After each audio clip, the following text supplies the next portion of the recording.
السلام علیکم، آپ دیکھ رہے ہیں آئینہ اور میں ہوں محمد طاہر۔ چرچل نے ایک موقع پر برطانوی وزیر اعظم لارڈ روزبری کے حوالے سے کہا تھا کہ وہ بڑے لوگوں اور چھوٹے واقعات کے درمیان جیا۔ چیئرمین تحریک انصاف عمران خان کا مسئلہ یہ ہے کہ وہ چھوٹے لوگوں کے درمیان بڑے واقعات میں جی رہا ہے یا شاید مر رہا ہے۔ عمران خان کے سامنے بہت سارے مسائل ہیں، مگر وہ اپنے خوابوں اور اپنے ارادوں کا آدمی ہے۔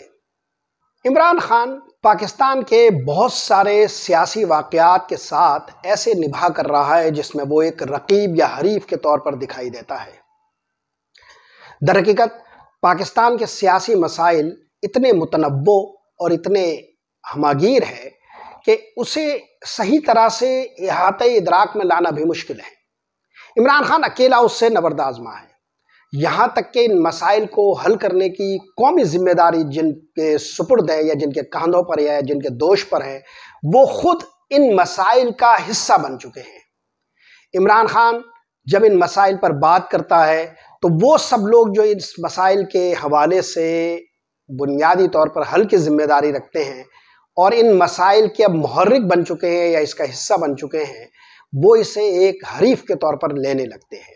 عمران خان جب کچھ لوگوں کے متعلق ذکر کرتے ہیں تو وہ دراصل ان مسائل کا ذکر کر رہے ہوتے ہیں جو ہماری قومی زندگی کو درپیش ہے یا ہمارے قومی وجود کو امراض کی طرح لاحق ہو گئے ہیں۔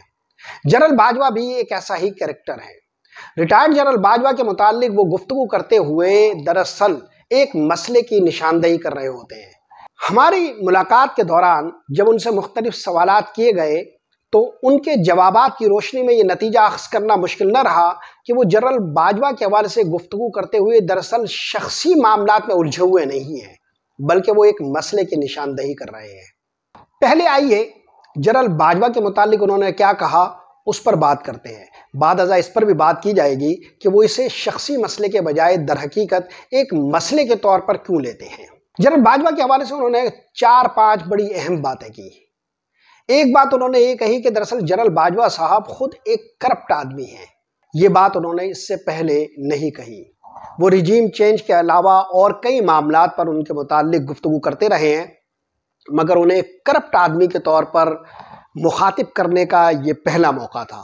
ایسا وہ کیوں کہہ رہے تھے؟ اگرچہ قومی ذرائع ابلاغ پر اس حوالے سے گفتگو نہیں ہو پاتی، مگر کچھ ایسے پاکستانی صحافی جو بیرون ملک مختلف ویب سائٹس آپریٹ کرتے ہیں وہ اس پر روشنی ڈالتے رہتے ہیں۔ یہ ہمارا موضوع نہیں ہے، مگر جنرل ریٹائرڈ باجوہ کو ایک کرپٹ آدمی قرار دینے کے حوالے سے باتیں ہمارے گرد و پیش اور فضاؤں میں موجود ہیں۔ عمران خان نے اس حوالے سے ایک اہم ترین انکشاف کیا۔ انہوں نے کہا کہ ایف اے ٹی ایف کے موقع پر جب قومی اسمبلی میں نیب کے حوالے سے ترامیم پیش ہوئی تو یہ ہمیں بعد میں پتہ چلا کہ اس کے پیچھے دراصل جنرل ریٹائرڈ باجوہ تھے۔ آپ اندازہ لگائیے، نیب کے کرپشن کیسز کے خاتمے کے لیے جو ترامیم آج استعمال ہو رہی ہے، اس کو پیش کرنے کے لیے جو موقع استعمال کیا گیا وہ ایف اے ٹی ایف کا تھا۔ پاکستان کی عالمی سطح پر جو چھوی ہے اس سے منسلک ایف اے ٹی ایف کا یہ مسئلہ اگر کوئی شخص ملک کے اندر کرپشن کے کیسز کو نمٹانے کے لیے استعمال کر رہا ہو تو اس کے ذہن اور اس کے دل کی تہداریوں کو سمجھنا کوئی مشکل نہیں ہے۔ جنرل باجوہ کے حوالے سے ان کا یہ انکشاف بہت حیرت انگیز تھا۔ پھر یہ نقطہ اس وقت اور زیادہ قابل فہم بن جاتا ہے جب ہم جنرل باجوہ کے حوالے سے یہ سنتے ہیں کہ وہ وزیر اعظم کو اکثر مواقع پر یہ کہتے رہے، اصرار کرتے رہے، بار بار کہتے رہے، بسد اصرار کہتے رہے کہ احتساب کے معاملے کو نظر انداز کیجیے اور معیشت پر توجہ دیجیے۔ احتساب نظر انداز کر کے معیشت کی بہتری کا کوئی نسخہ شاید ان عالی دماغوں کے پاس کوئی ہو، مگر دنیا نے جو ترقی کی ہے اور دنیا کی جو بہترین معیشتیں ہیں اس میں شفافیت اور گڈ گورننس کے معاملات سب سے اولین ترجیح رکھتے ہیں۔ یہاں معاملہ اور بھی خطرناک تھا۔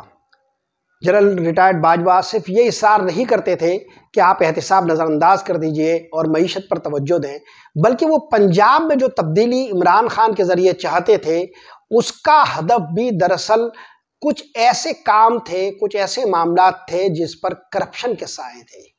وہ پنجاب میں جو تبدیلی چاہتے تھے، وہاں اس میں عثمان بزدار کو ہٹا کر وہ علیم خان کو لانا چاہتے تھے۔ عمران خان نے اس موقع پر علیم خان کا ذکر کرتے ہوئے کہا کہ میں نے جنرل باجوہ کو یہ کہا کہ یہ آپ کا کام نہیں ہے، آپ ان معاملات میں کیوں دخیل ہیں؟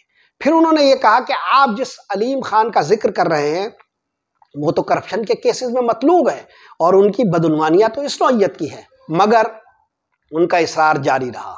پنجاب میں یہ تبدیلی جنرل ریٹائرڈ باجوہ کیوں چاہتے تھے، یہ بات اب اتنی اسٹیبلش ہو گئی ہے کہ پاکستان کے تمام باخبر لوگ جانتے ہیں کہ جنرل ریٹائرڈ باجوہ آخر تک یہ اصرار کرتے رہے کہ عثمان بزدار کو کسی نہ کسی طرح ہٹا دیا جائے۔ میں آپ پر یہ بھی واضح کر دوں کہ جب chief of army staff retired general Bajwa تھے اور عمران خان کی حکومت ابھی نئی نئی قائم ہوئی تھی، عثمان بزدار کا انہوں نے انتخاب کیا، تو بالکل ابتدا میں وہ جن صحافیوں سے ملے، ان صحافیوں کے سامنے بھی انہوں نے اس امر کا اظہار کیا کہ عثمان بزدار ایک اچھی چوائس نہیں ہے۔ گویا وزیر اعلیٰ پنجاب وہ اپنی مرضی سے لانا چاہتے تھے۔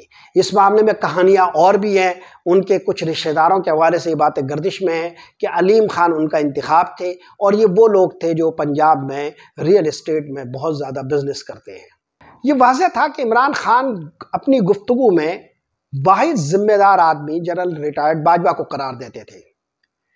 یہ ایک سنگین معاملہ ہے کہ قومی سیاست کی سب سے مقبول لہر پر سوار عمران خان یا قومی سطح کا سیاستدان آخر کار اس قدر جنرل باجوہ کے حوالے سے اپنا سنگین مقدمہ کیوں رکھتا ہے۔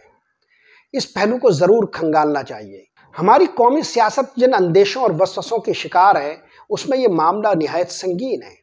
اب آپ دیکھیں، عمران خان نے یہ بھی کہا کہ ابھی میں واضح نہیں ہوں، مجھے ہٹانے کے لیے یا رجیم چینج کے حوالے سے امریکہ نے جنرل باجوہ کو پٹی پڑھائی یا جنرل باجوہ نے امریکہ کو پٹی پڑھائی۔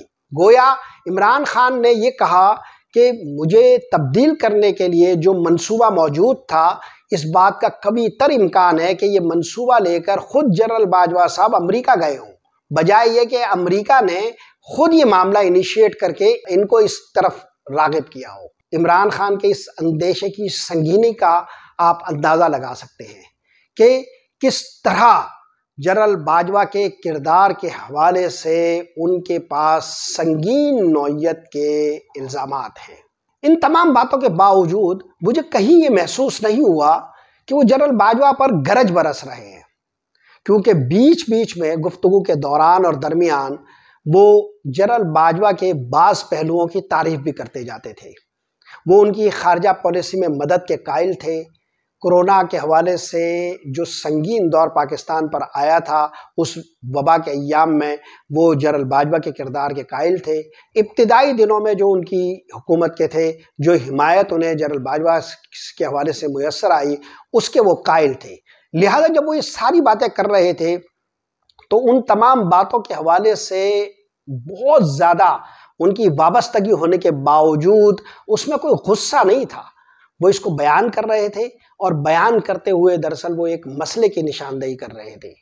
اس کا اندازہ میں ایسے ہوا کہ جب ہمارے ایک دوست ارشاد احمد عارف صاحب نے ان سے سوال کیا تو عمران خان نے ایک بڑی عجیب و غریب بات کہی۔ انہوں نے کہا کہ اسمبلی ٹوٹنے کے حوالے سے نیوٹرلز کا امتحان ہے، مگر اس سے قبل انہوں نے جو بات کہی وہ جنرل باجوہ کے مسئلے کو سمجھنے میں ہمارے لیے مددگار ہے۔ انہوں نے کہا کہ فوج کو اپنا جائزہ خود لینا چاہیے۔ فوج ایک قومی ادارہ ہے اور یہ ہم پاکستان کی سالمیت کا ضامن ادارہ ہے، یہ پاکستان کا سب سے مضبوط ادارہ ہے، اور یہ فوج کو سوچنا چاہیے کہ اس کے اندر کوئی ایک شخص اتنا مضبوط کیوں ہے کہ وہ قومی سطح پر اتنے سارے مسائل پیدا کر سکتا ہے۔ آخر اس معاملے پر کوئی اور ملبس ہو، اس سے قبل ہی یہ جائزہ خود فوج کو لینا چاہیے کہ اس منصب پر بیٹھا ہوا شخص کیا حدود و قیود اپنے لیے طے کر سکتا ہے۔ عمران خان نے اس کے بعد واضح کیا کہ دیکھیں نیوٹرلز کا بھی اب امتحان ہو جائے گا۔ اب وہ بالکل تازہ ترین صورتحال پر بات کر رہے تھے۔ انہوں نے کہا اسمبلی کے حوالے سے جو میں اقدام لے رہا ہوں، یعنی پنجاب اور سرحد اسمبلیاں توڑنے کے حوالے سے، تو یہ واضح ہو جائے گا کہ نیوٹرلز واقعتاً نیوٹرلز ہیں یا نہیں۔ یہ بات انہوں نے اس تناظر میں کہی کہ ان کا خیال یہ تھا کہ اسمبلیاں اگر وہ توڑنا چاہے تو کوئی قوت اسے روک نہیں سکتی سوائے اسٹیبلشمنٹ کے۔ گویا وہ یہ کہہ رہے تھے کہ سیاست دانوں میں پی ڈی ایم کی موجودہ حکومت، وزیر اعظم شہباز شریف، آصف علی زرداری یا مولانا فضل الرحمان یا کوئی بھی اور سیاستدان یہ قوت، یہ طاقت نہیں رکھتے کہ وہ ان کی اکثریتی حکومت کے توڑنے کے فیصلے کی راہ میں حائل ہو سکیں۔ اس معاملے میں اگر کچھ ادھر ادھر ہوتا ہے، کوئی گڑبڑ ہوتی ہے، تو اس سوا اسٹیبلشمنٹ کی مدد کے بغیر نہیں ہو سکتی۔ یا عمران خان نے وزیر اعظم ہاؤس میں اپنے آخری لمحات کو تازہ کرتے ہوئے ایک عجیب و غریب فکرہ کہا۔ انہوں نے کہا کہ میں یہ چاہتا تھا کہ رجیم چینج کی سازش میں ملوث جتنے بھی عناصر ہیں وہ سب بے نقاب اور عیاں ہو جائے۔ چنانچہ میں نے آخری لمحے تک اعصاب کی یہ جنگ لڑی اور سب کو بے نقاب کیے بغیر وزیر اعظم ہاؤس سے میں نہیں نکلا۔ پھر میں نے وہ فقرہ کہا کہ کوئی رہ تو نہیں گیا۔ کہہ رہے یہ میرا اقدام جو میں اسمبلیاں توڑنے کا اٹھا رہا ہوں، اس میں بھی یہ ثابت ہو جائے گا اور پھر یہی معاملہ ہوگا کہ کوئی رہ تو نہیں گیا۔ ہر وہ کردار جو اس معاملے میں عیاں اور بے نقاب ہونے والا ہے، اس پر عمران خان کی نگاہ تھی اور گویا عمران خان اسے ایک اسٹریٹجی کے طور پر یہ اقدام اٹھا رہے تھے۔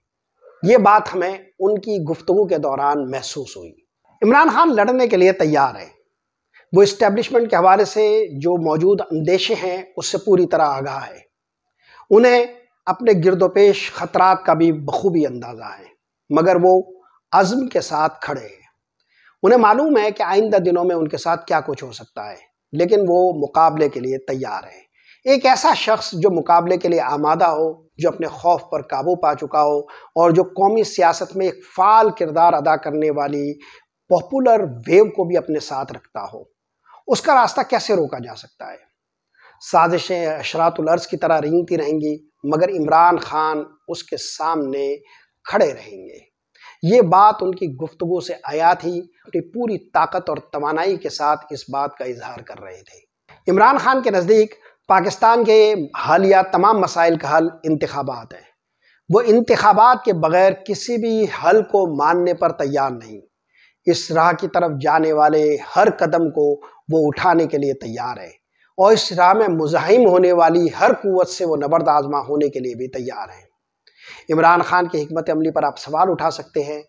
عمران خان کے خلاف آپ تضادات کی ایک پوری سترنگی سجا سکتے ہیں۔ عمران خان کی شخصیت میں پائے جانے والے مسائل پر آپ سوال اٹھا سکتے ہیں۔